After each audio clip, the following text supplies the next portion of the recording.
أعوذ بالله من الشيطان الرجيم بسم الله الرحمن الرحيم ربي يسر ولا تعسر ربي تمم بالخير آمين.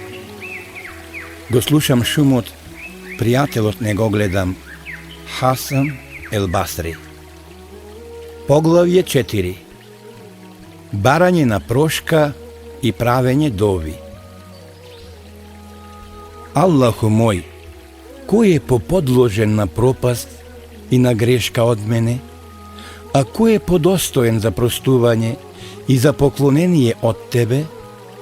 Ти си ме создал слабникав и јас не сум кадар да ја тргнам од себе штетата, ниту да добијам полза за себе си.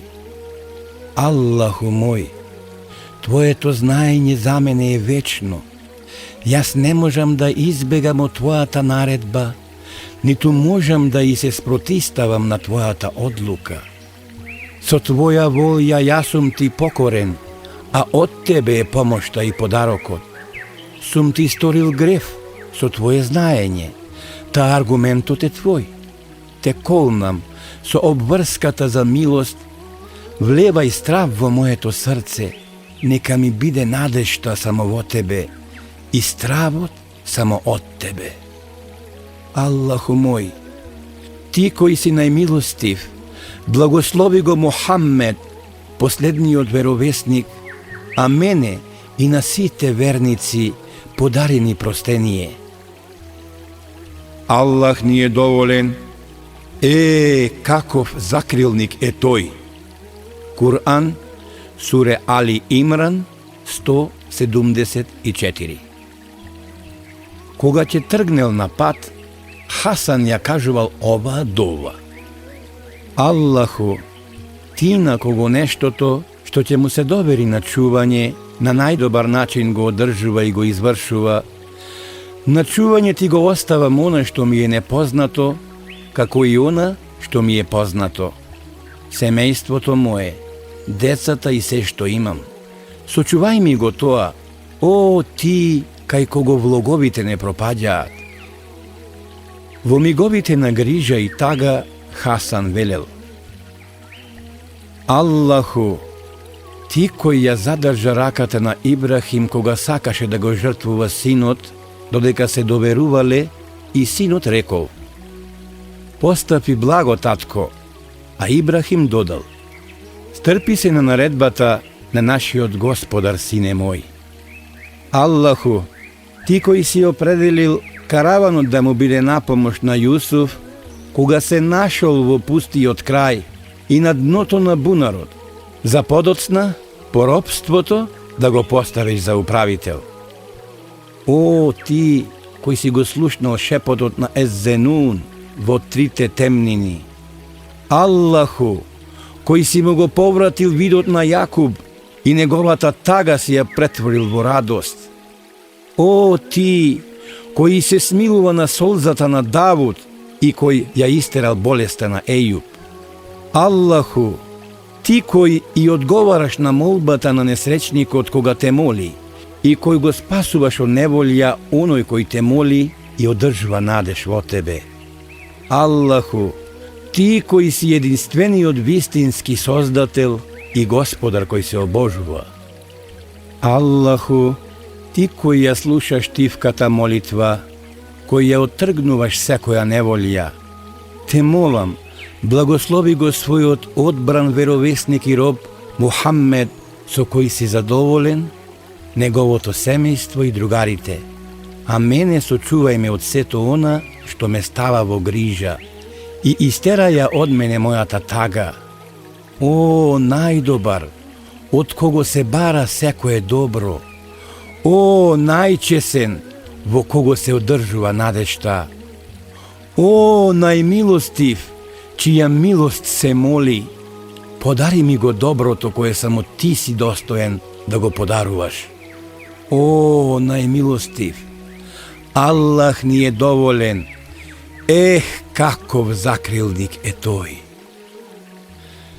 Кога влегувал во гробиштата, Хасан велел: Аллаху мој, Господару на овие изгниени тела и истрошени куски, чии собственици отпатувале од овој свет верувајќи во Тебе и надевајќи се на Твојата милост, испрати ми од себе вдахновение, а селам од мене.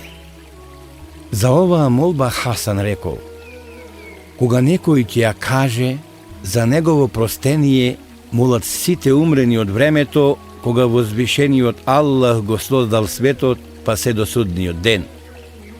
Кога бил известен дека хаџадж остро му се заканил и побадрал да отиде кај него, Хасан рекол: Аллаху, ти кој ја слушаш мојата молба, о, моја подготвеност при ударот на судбината, ти кој можеш да ја истераш мојата тага и да ја отргнеш од мене тешкотијата, о, ти кој си милостив и благодарен кон мене, о Аллаху мој, и Аллах на Ибрахим, и Исхак, и Јакуб, и на нивните потомци, на Муса, Иса и Мухаммед, Господару на сите луѓе, жити куранските поглавја Каф, Таха, Јасин, благослови го Мухаммед и неговото чисто семејство, а мене сочувај ме од злото на хаџадж и од злото на секој злосторник. Заштити ме од хаџадж и од неговата дружина и од неговите приврзаници и од неговата војска. Со својата моќ одби го од мене неговото настојување, вознемирување и секое зло. Аллаху, затвори му го патот до мене, о Господару на сите светови. Аллаху, подари му благослов и мир на нашиот пратеник Мухаммед, последниот веровесник. Во болест Хасан молел: Аллаху, немој да ме направиш од оние кои кога заболуваат, тогаш се каат, а што мо оздрават, повторно паѓаат во искушение, а кога ќе осиромашат, стануваат тажни. Аллаху мој, подари ми го задоволството на оној кој е задоволен со Тебе. Варди ми во овој мој живот и по мојата смрт. Додека еднаш Хасан им проповедал и ги советувал, еден од присутните длабоко воздивнал, на што Хасан му рекол: Сине на мојот брат, што сакаше со тоа? Ако беше искрен во тоа, тогаш само го обелодени она што го носеше во душата. А ако не беше искрен, тогаш ја упропасти својата душа. Луѓето многу се труделе во своите молби, но ничии глас не се слушнал. Меѓу оние што живееле пред вас, имало луѓе кои го завршувале Куранот, но за тоа не го запознавале ни пријателот. На еден од таквите му е речено: Ти на вистина не се обзираш во намазот. Колку е прекрасна твојата скромност. На тоа тој забележал: Сине на братот мој, кој може да ти каже каде било моето срце? Реджа ибн Хајевех видел еден човек како по сабахот се прави сонлив и му рекол: Свести се Аллах да те сочува. Нека не помисли некој дека тоа е поради бдеењето и поради намазот, па делото да ти биде упропастено. Некој му рекол на Аллаховиот пратеник: Аллахов пратенику, нејасно ни е што е тоа нифак, лицемерие. Секој што се преправа во нешто е лицемер, одговорил пратеникот. Лицемерот сака да ја победи Аллаховата волја врз себе си. Тој кај возвишениот Аллах е презрен грешник. Тој сака Аллаховите робови да ги запознае со тоа и луѓето да кажат дека е добар, а тој на вистина е мошне далеку од тоа. Знаењето на возвишениот Аллах, за тоа негово настојување, е постојано во душите на неговите робови. Ме известија дека некој слушнал некој друг кој ги кажал зборовите на возвишениот Аллах: На оние кои верува и кои работеа добри дела, милостивиот на вистина ќе им подари љубов. Куран, суре Меријем, 96 и рекол: ќе го обожувам возвишениот Аллах на начин за кој ќе се прераскажува кај луѓето. И почнал редовно да ги извршува сите намази и да пости воопшто не мрсејќи. Можел да се види само како го извршува намазот и како го спомнува Бога. Но кога ќе поминеле луѓето покрај него, велеле: колку голем лицемер! Тие зборови го поттикнале на преиспитување на неговото обожување на возвишениот Аллах. На крајот заклучил вака: утарли сум и беден. Луѓето ме спомнуваат по лошото дело, а тоа е затоа што не сум го правел тоа во името на Аллах. Потоа ја изменил својата намера и повторно продолжил да го обожува Аллах. Меѓутоа, сега и Аллах го изменил својот однос кон него и луѓето минувајќи крај него велеле: прекрасен побожник, Аллах да му се смилува. Ова е вистинско обожување. Делата нека ви бидат во име на возвишениот Аллах. Аллаховиот пратеник саллаллаху алейхи веселем рекол: кој ќе го разубави својот намаз пред луѓето, а кога е сам го извршува како било, си игра со намазот и Аллах ќе се поигра со него. И кој на луѓето им зборува за своето дело, Аллах со него ќе ги запознае своите созданија на судниот ден, ќе го понижи и ќе го намали неговото дело. Човеку, зарем не ти е срам? Зборуваш со говорот на побожните, а постапуваш како насилник? Човеку, се облекуваш во облеката на побожниот, а живееш живот на грешник. Тврдиш дека чекориш постапките на покорните на Аллах, а гледаш со погледот на вообразените. Тешко тебе, немаш ниедно својство на предадените на Аллах. На судниот ден ќе застанеш пред Аллах, кој го знае скришниот поглед на очите и она што го кријат градите. Кур'ан, суре Гафир, 19.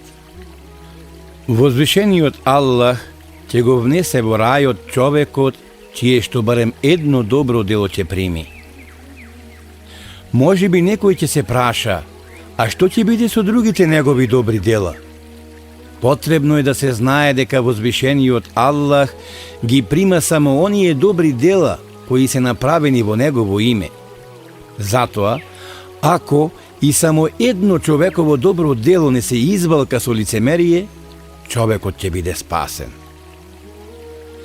Сеид ибн Џубеир ради Аллаху анху видел човек кој, обожувајќи го Бога, се однесувал слично на мртовец и му рекол: брате, навистина исламот е жива вера и нека се види тоа во твоето дело. Не го умртвувај Аллах да те умртви.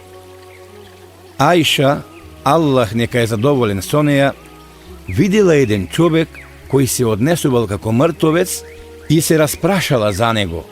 Кога и кажале дека е од добрите луѓе, таа рекла: Омер бил подобар од него, но кога тој одел, тој брзал. Кога удирал, задавал болка, а кога хранел, тоа го правел до ситост. Оставете го преправањето, бидејќи возвишениот Аллах нема да го прими делото на оној што се преправа.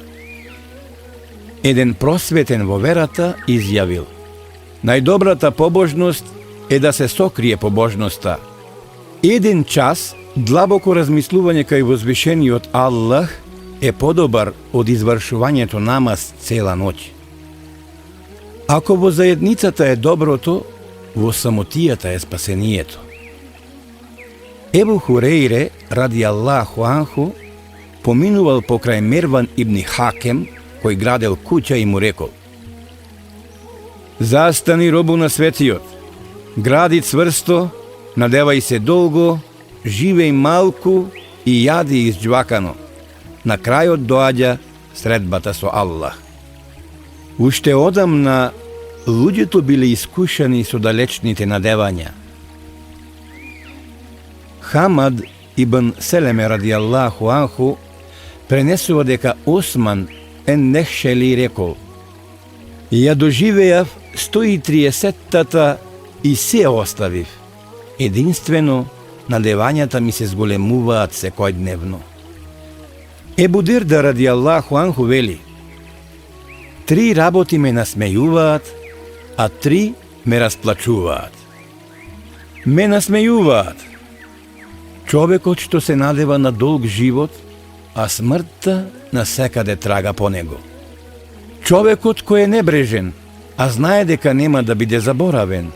И човекот што многу се смее, а уште не знае дали неговиот Создател и Господар е или не е задоволен со него. А ме расплачува стравот од крајот, прекинувањето на работењето, стоењето пред Аллах, кога човекот ќе чека возвишениот Аллах да му го определи местото во џеннетот или во џехеннемот.